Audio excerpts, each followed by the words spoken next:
Hello everyone, Brother Yubby here, and I am back with the first two matches of the first round of pool play for the NPDA Draft League Tournament. Now, I am not going to be doing team builders for this specific type of tournament. I don't think that they warrant it, and I kind of don't want to go over my EV spreads as much, just in case either face these people, someone a second time later on in the tournament, possibly in brackets or anything like that. And I kind of want to keep things as close to myself as I can. So here we are going up against a friend of mine, ManlySoap. I actually just joined another league that he is in, so I am looking forward to facing him right now. And hopefully we can come out with this win, and we will have our other match, which is against Thorozak, coming up right after this one. So a quick breakdown of the team. You pretty much see everything, and it doesn't really matter too much. I am bringing a Life Orb Electrode, an Akaberry Celesteela, a Choice Banded Zygarde 50%, Life Orb Tornadus Therian, a Leftovers Magic Guard Reuniclus, and a Scarf Reckless Mienshao for this match. Like I said in my team builder, or not my team builder, my draft analysis, part of what I like is being able to fake the Regenerator core, and I brought all three Regenerator mons, but only one of them having Regenerator, which is, of course, Tornadus can only have Regenerator. And in this matchup, these first two matches that I'm going to go through, I personally feel like I had the worst matchup, for team-wise. This one by far was the scariest matchup for me, just because if the Landorus set up a Combine, I really didn't have anything for it. Choice Specs or Choice Scarf Curum was a big problem, as well as Suicune, and I could deal well with the Heatran possibly, and the Tapu Bulu, as long as it wasn't a big banded Bulu. I could deal well with it. I assume the Crobat is there for the Mienshao, possibly for a setup Zygarde. I actually expect it to have Haze, just to kind of take care of any setup that I have.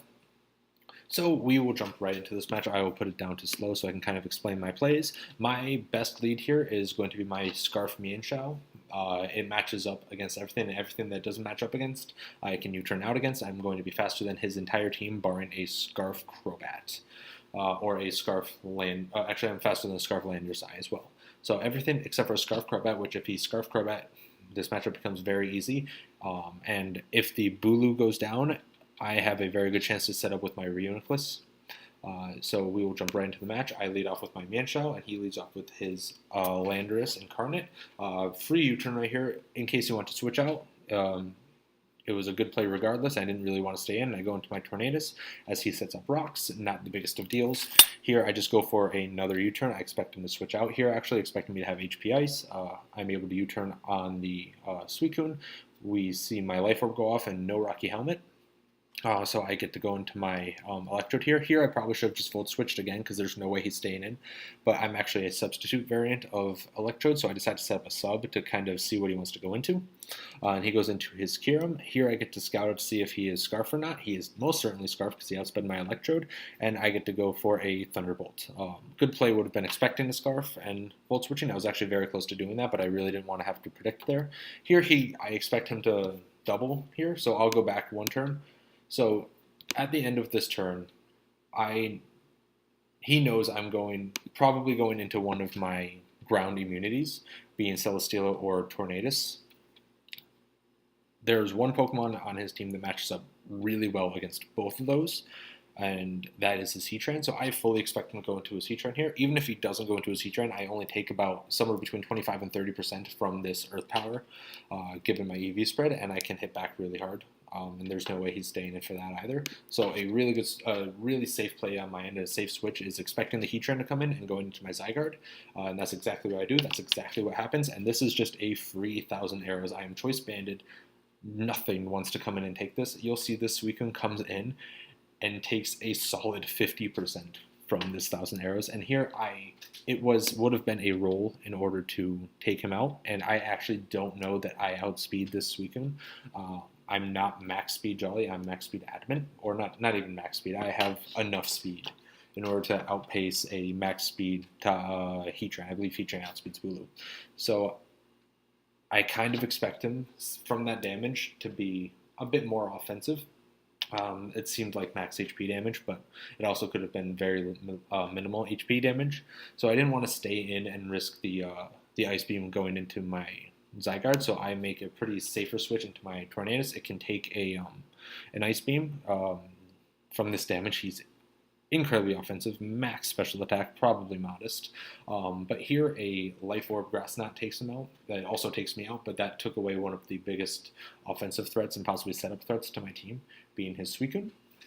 And I'm able to just go right into my Mienshao. It matches up well against everything. He doesn't know it's Scarf just yet. And he goes into his Kyurem, and I just high jump kick because I don't know if he's going to expect me to U-turn or anything like that, but if I just got high jump kick damage, even on the Crobat, it still would have done a fair amount. Crobat comes in, gives me a free Voltorb. He pulls a very nice switch into his Bulu, and here we actually will see that he is a Calm Mind Tapu Bulu, and I am Hidden Power Ice on my Electrode.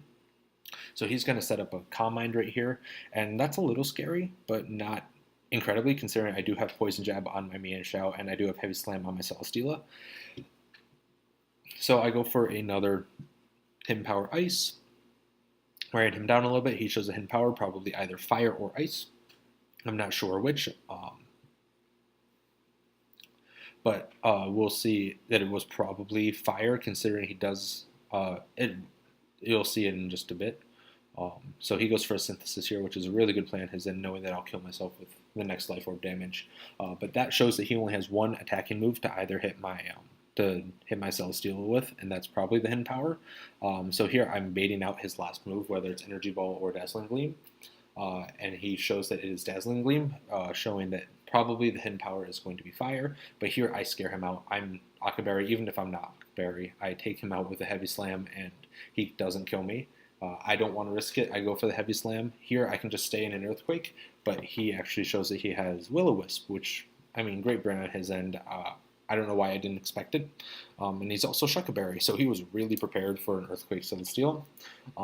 And here if I let him take me out here, which I really want him to do, it allows my Reuniclus to set up and to basically win this match. And the reason I'm Heavy Slamming here, by the way, I'm not just Heavy Slamming to Heavy Slam into Oblivion. I'm making sure he doesn't switch into his Bulu, because if his Bulu comes in, I actually 2-hit KO it with 2 Heavy Slams, or it's a roll to 2-hit KO him. So I need to make sure that the Bulu doesn't safely come in before I go down to my Burn or Fire Blast from this thing. So I go down, and this is free Reuniclus, comes in and can just set up a Calm Mind. As long as he does not crit me with a Fire Blast throughout this entire process, I am perfectly fine to just set up and sweep, unless he is Haze on his Crobat. So we Calm Mind once, Fire Blast miss, kind of unfortunate, but I do just recover off here. It wouldn't have done too much, but it wouldn't have killed me, because it would have done 33. I would have recovered up. A Magic Guard, that burn doesn't do anything. I set up another Calm Mind, and now he really can't do anything to me. And I'm basically free to just recover off all of this damage, get back to full, and now he's staring down a +2/+2 Reuniclus, and he goes into his Crobat as I set up another Calm Mind. This was just to kind of ensure that I'm getting certain KOs on the Landers and the Tapu Bulu. I actually was really afraid of him hazing there, so I was just going for damage with the Psyshock, because it would have been able to 2-hit KO even a defensive Crobat, but he does not show Haze, which was very nice for me. He shows U-turn. It's going to do negligible damage because I'm pretty much max defense, max HP on this Reuniclus with the setup Calm Minds. And so I can basically just wear down this Tapu Bulu as much. He's either going to run out of Synthesis, or I am going to get some higher rolls, because unless I get a high roll, unless I get an incredibly low roll, I actually do more to him than he's recovering. So he lets his Bulu go down, and right now Reuniclus is free to just kind of go through his team, because he does not have Haze on his Crobat, and I'm going to be able to take it out with a Psyshock, very easily. I take next to nothing from that Brave Bird. The Landers is now going to come out on his end, and as long as he doesn't get a crit, we are going to win with the Reuniclus. He shows the Earth Power, does not crit me, does 24%, and I actually crit him back.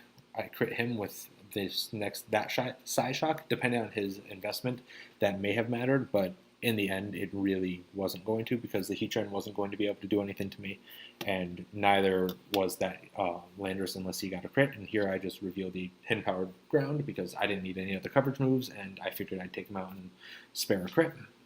So great game to my friend ManlySoap, and that is the first win for your Amherst Accelgors. We moved to 1-0 with a +3 differential after our first match. Now we will jump into the second match, which is right here.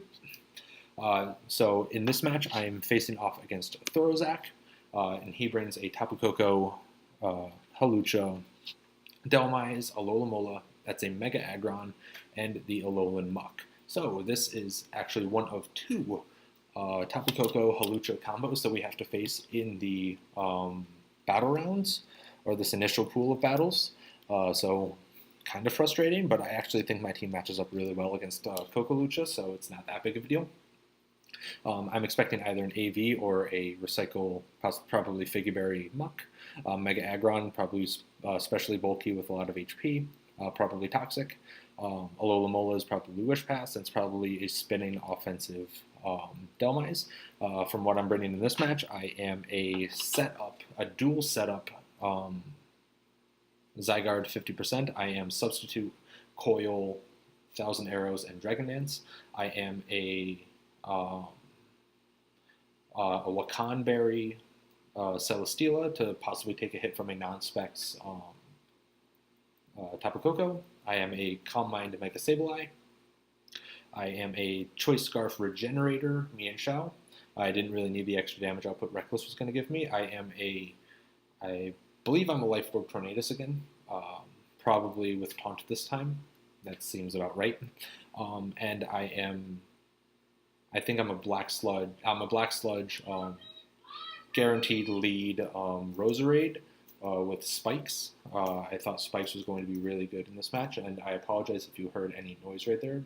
There was a child outside my window that decided to yell. But we'll move right into this match. I'll put it down slow, and we will talk about this. I am a guaranteed lead Roserade. I match up well against everything, and I can just set up a spike here.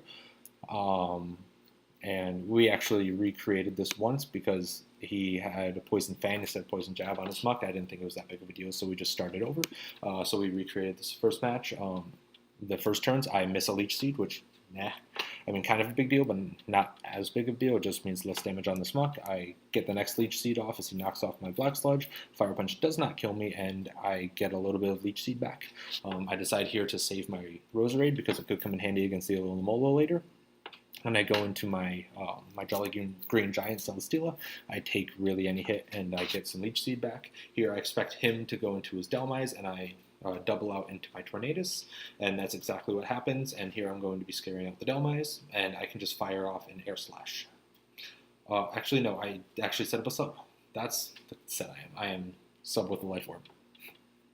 And here I knock off. I can either knock off his Assaultus or knock off his Berry. I knock off its Berry, which is huge because he cannot recycle that back after it gets knocked off. He knocks me off and isn't going to actually get rid of my item. I pull a switch into my Roserade, and here is where I sack off my Roserade here, and I expect him to go down, but I wanted him to go down against this Muck because now my Sableye comes in and starts setting up, which is really nice because this Muck can't do anything to me as long as I get it burnt. And he decides to switch out into his Alola Mola. I think this was probably the bigger misplay of the match. If he went to Tapu Koko, I was probably going to be scared out unless I Calm Minded there. But I get the Willow off on this, and this allows me to start setting up Calm Minds. I'm Calm Mind with Shadow Ball and Recover with Will-O-Wisp, and I basically run through his team at this point with the Sableye.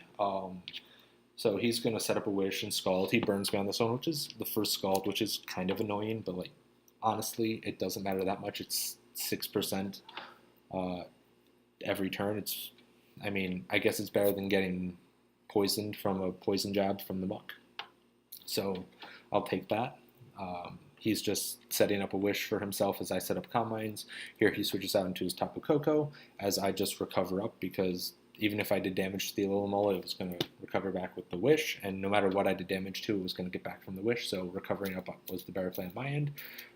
Here he U-turns, showing that he's not attack invested, and I just go for the Shadow Ball.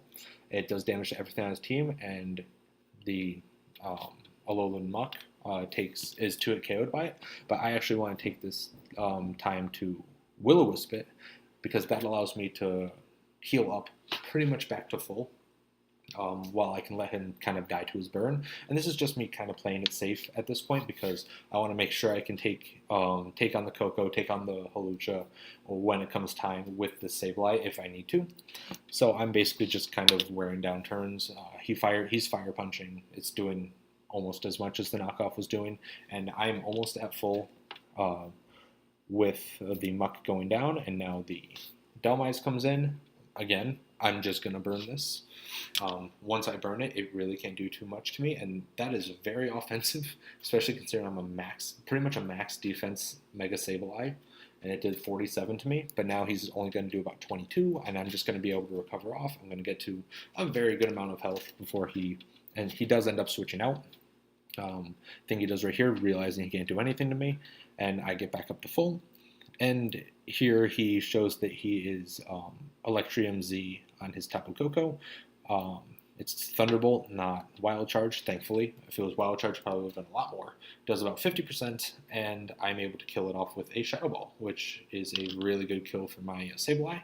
I'm down to about 39%, so he brings in his Hawlucha here, and he is, of course, the Electric Seed Hawlucha. Now I want to run through this a little bit.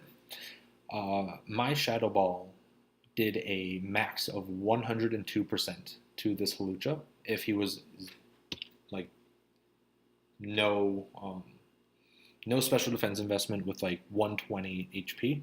If he had no HP, it was probably a low roll if it didn't kill. So, if he is max attack adamant, he does a max of 37% to my Sableye. So a good play here to probably preserve possibly a 5-0 would have been to recover, because even if he's at +2, he won't kill me, and I'll actually be at a slightly higher health and might be able to take a hit from something. But I don't want to risk him getting to +2 and possibly getting a crit and killing me. So I'm okay with Shadow Balling here, because even if he acrobatics and kills me with a crit, I have ways of dealing with this. But if he's at +2 and crits me, then I have next to no way of dealing with this, or next to no reliable way of dealing with this. Celesteela would have been able to come in and take it down to about 80% or take it down to 20%, would have done 80% with an Air Slash, given he is about 120 HP with no special defense investment, and I could have taken one high jump kick. And I believe Zygarde also took a hit, so I could have played around it, but that also would have left me kind of vulnerable to being just stalled to death by the Alomomola. So here I decide to just Shadow Ball. He doesn't crit me, thankfully, and I do end up, I think it was a roll in order to kill the Hawlucha. He does say in the chat that it was a roll to kill. I don't know exactly what he was talking about, whether it was the Sableye or the Hawlucha. But he's happy that my Sableye is dead, but I'm happy because I can now bring in my Zygarde here and just set up a substitute. Because there's nothing that this Mega Aggron can really do to me to take out my sub. He goes for a Toxic, and this is pretty much game, because now I just start setting up coils and nothing breaks my subs other than if this Alomomola has Ice Beam, which if it has Ice Beam, good prep on his end, but I still think I beat it, because even if it's max HP, max defense, I'm at +2 or +3, I'm doing almost 50%. So I set up another coil here, and he's going to set up a Wish, which was kind of an odd play in my mind, and that told me that at least what I thought was he didn't have Ice Beam because he set up that Wish. So I set up a Dragon Dance just in case it's like a weird Scarf Dhelmise that I didn't recognize earlier. So I set that up, but he does show the Ice Beam, which was odd in my mind. So I decide to set up a sub. I kind of expect him to try and go for Scald Burns at this point, but he does a good job and goes for another Ice Beam, which breaks my sub. And here I'm just going to start firing off 1,000 arrows. I do not care. I'm going to force him to wish and protect and just kind of stall those out, because here you see his Scald is only doing about 30%. So I'm winning. I win this 1v1. I go for another 1,000 arrows. I expect him to wish, and then I force him to protect off of another 1,000 arrows. But he just goes for an Ice Beam, and that basically seals up the game. Here he switches out into his Delmise. Delmise is 2-hit KO'd by this. I'm not exactly sure why he made that switch, but there's not much the Delmise would have been able to do to me anyway. So it makes sense because I would have just been able to set up a sub on it. So I killed the Delmise there with my 1,000 arrows, and he's going to now go into his Alola Mola, which isn't going to be able to do anything to me, but actually I kind of expected him to switch out, double out into his Aggron, but I just decide to fire off 1,000 arrows. He decides to stay in and give me his Alola Mola, and then the Mega Aggron comes in, and there's nothing the Mega Aggron can do to me now that I'm at +2 defense and +3 attack. So I 1,000 arrows actually doesn't kill it. Mega Aggron's one bulky SOB. He Iron Heads, doesn't do anything to me, and I'm just able to fire off another 1,000 arrows, and your Amherst Accelgors, coached by me, Brother Yubby, have now gone to 2-0 with a +7 differential in the first round of pool battles for the NPDA draft tournament. Now, I believe if we can win one more with an okay differential, we are guaranteed the next round of playoffs or the next round of pools. So that's very exciting. It also depends on who we beat for the next one. I don't know. I think we'll be pretty safe if we get to 3 wins, because then it means that for us not to make it, 2 other teams have to get to 3 wins, and they have to have a better differential than me, which I don't know if that's really going to be able to happen. It probably can, but it would be a bit more of a long shot, and I actually have pretty good differential, especially considering the way that I won these first 2, and if I can win the next one by a decent differential, I do think I have a very good chance of getting in. So thank you for joining me on this fairly long and tedious journey of 2 matches back-to-back. I might just upload the next one by itself just to make it so they're not as long, and I could go through the team slightly more in depth, and I might get a live upload here and there, but we will see how that goes. We still have the semifinals of the BTR playoffs to get into. I will be live commentating that, so that's something to look forward to. It'll be my first live com, so we should have some fun. You can see me freak out about calcing all at once. Oh, and I want to say good game to Thorozak. I don't think I said that at the end of the match. It was a good game. The Coco Lucha is very scary, but I don't know. I feel like my team just matched up really well. This was a scarier matchup for me just because he had a lot of bulk, but he really didn't have many switch-ins to 1,000 arrows to begin with, or ground coverage to begin with. I think he had 4 or 5 Pokemon just weak to ground out of his 8, so it was very, very easy for me to just 1,000 arrows spam, or very happy. I was very happy too. But thank you very much for joining me in these last 2 battles, and I will see you for the next round of battles, and hopefully your Amherst Accelgors can come out on top, and we can advance to the next round of pools. Thank you very much, and have a great day.